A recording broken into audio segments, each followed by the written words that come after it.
देखो ना, वो कितना सुंदर कंगन है ना। चलो ना माँ, लेते हैं। हाँ, कंगन तो बहुत सुंदर है और कीमती भी। लेकिन बेटा, ऐसे रास्ते में पड़े किसी भी वस्तु को हाथ नहीं लगाते। न जाने किस सामान के साथ कौन सी बला तुम्हारे साथ चल दे। माँ प्लीज उठा लेते हैं ना, मुझे बहुत पसंद है ये। कितना सुंदर है ना। अरे बेटा, बाजार से दूसरा ले दूंगी, इसे रहने देते हैं। नहीं माँ, मुझे यही वाला चाहिए। माँ मुझे यही वाला चाहिए। बच्ची की जिद के आगे उसकी माँ को झुकना ही पड़ा और फिर अंजलि ने रास्ते में पड़ा वो कंगन उठा लिया और अपने बाएं हाथ में पहने बड़ी खुशी से नाचने लगी। ये मेरा नया कंगन, मेरा नया कंगन। ये ठीक उसी रात अंजलि अपने कमरे में सो रही थी जब उसके बाल अपने आप हवा में लहराने लगे।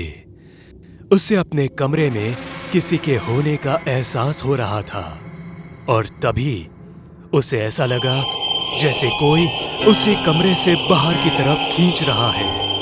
इतना अनुभव होते ही अंजलि तुरंत नींद से जाग उठी और रोने लगी। उसे डर लग रहा था, जिस वजह से वो अपने मम्मी डैडी के कमरे में जाकर उनके साथ सो गई। अगले दिन अंजलि अपने कंगन को खनकाते हुए स्कूल से घर लौट रही थी। इस बार वो बिल्कुल अकेली थी। वो दौड़ते हुए अपने घर जा रही थी कि तभी कुछ दूर आगे उसे ठीक अपने सामने एक चॉकलेट गिरा मिला। अंजलि उस चॉकलेट से एकदम आकर्षित हो गई और उसे लेने के लिए आगे बढ़ी। लेकिन जैसे जैसे वो आगे बढ़ती, वो चॉकलेट उससे दूर होता चला जाता। मासूम सी अंजलि को क्या पता था कि ये चॉकलेट उसे किस दिशा की ओर भटका रहा है। चॉकलेट का पीछा करते करते अंजलि अब एक जंगल में आ चुकी थी जो सुनसान माहौल और वीरान पेड़ों से घिरा था। तभी चॉकलेट का सरकना बंद हो जाता है और वो एक जगह स्थिर हो जाता है। उसे देखकर अंजलि बहुत खुश हो जाती है और चॉकलेट लेने के लिए आगे बढ़ती है। वो जैसे ही उस चॉकलेट को हाथ लगाती है, उसे पता चलता है कि असल में ये तो चॉकलेट है ही नहीं, बल्कि महज चॉकलेट का रैपर है।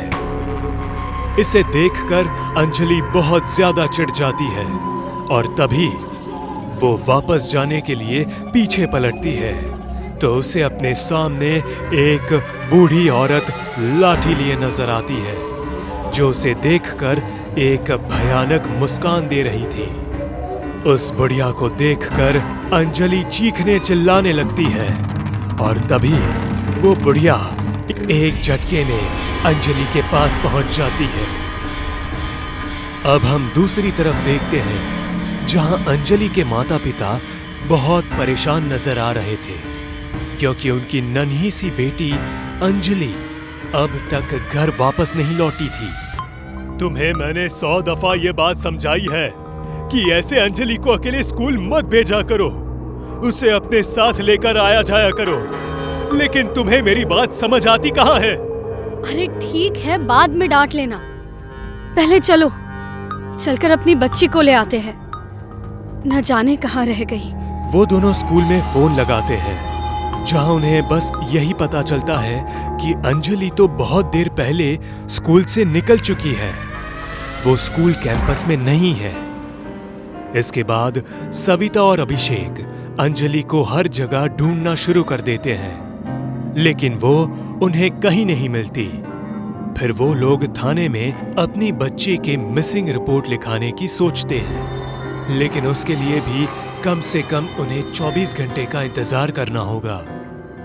शाम को थके हारे दोनों अपने घर लौटते हैं तो उनकी एक पड़ोसन सुप्रिया उनकी हालत देखकर समझ जाती है कि मामला कुछ गंभीर है। वो उन्हें टोकते हुए पूछती है, अरे ताई, क्या हो गया? तुम लोग मुंह लटकाए क्यों हो? आज रात तो तुम्हारी वो चंचल बिटिया भी नहीं दिख रही। सब ठीक तो है ना? अरे अब क्या बताऊं तुम्हें, सुबह से बच्ची गायब है, न जाने कहाँ गई मेरी बच्ची। इसके बाद सविता बिलखते हुए उसे सब कुछ बयां करती है। तीनों घर के अंदर बहुत चिंतित बैठे थे। तभी सुप्रिया की नजर एक चमकते हुए कंगन पर पड़ती है।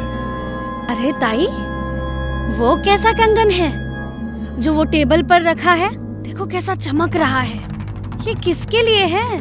क्योंकि मैंने तुम्हारे हाथों में तो पहले नहीं देखा ये। सुप्रिया के सवाल करने पर सविता उसे कल वाली पूरी बात बताती है। वो उससे कहती है, मुझे लगा कि जरूर इस कंगन में कुछ तो अजीब है। इसी वजह से मैंने अपनी बेटी को फुसलाने के लिए उसे दूसरा कंगन पहना दिया और इस कंगन को छिपा दिया। अब बच्ची है, जिद पूरी हुए बगैर मानेगी नहीं। अब मैं समझी ऐसा क्यों हो रहा है। ये कंगन कोई साधारण कंगन नहीं है, बल्कि मुझे तो ये किसी चुड़ैल का कंगन लग रहा है।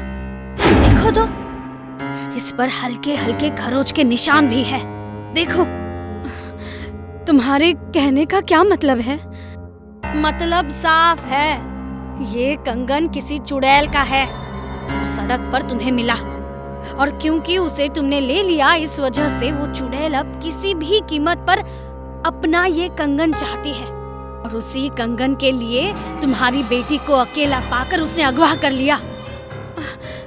तो अब हमें क्या करना चाहिए? अभी तो एक ही रास्ता बचा है, उस चुड़ैल को उसका कंगन लौटा दो। मगर कैसे? एक काम करो, तुम्हें वो सड़क याद है जहाँ ये कंगन पड़ा मिला था? हाँ, मुझे अच्छी तरह याद है, वो फाटक वाला रास्ता। हाँ, तो देर किस बात की, तुरंत वहाँ चलते हैं। अगर कंगन वहाँ मिला था तो ये तय है कि उस चुड़ैल का वास उसी इलाके के आसपास होगा। लेकिन इससे मुझे मेरी बच्ची वापस कैसे मिलेगी? अरे जैसे हम उसे कंगन लौटा देंगे ना, वो हमारी बच्ची भी वापस कर देगी।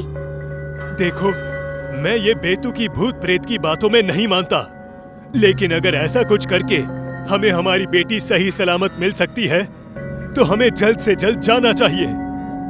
इसके बाद तीनों उस सड़क पर जाते हैं और फिर उस कंगन को ले जाकर रख देती है और वहीं खून के कुछ कतरे भी गिरा देती है, जिससे आकर्षित होते हुए वो चुड़ैल वहां तक पहुंचे और बिना किसी शर्त के वो बच्ची को लौटा दे।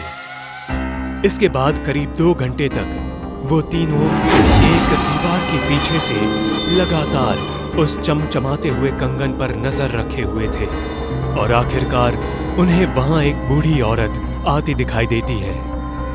वो एक चुड़ैल थी जो कंगन के करीब आती है और जैसे ही वो कंगन को पहनती है, वो अचानक से किसी महफिल की अप्सरा बन जाती है, बहुत खूबसूरत और जवान। अपना कंगन लेकर वो चुड़ैल विलुप्त हो जाती है और इसके अगले ही पल अंजलि भागते हुए उस तरफ आती है और अपने मम्मी डैडी से लिपटकर रोने लगती है।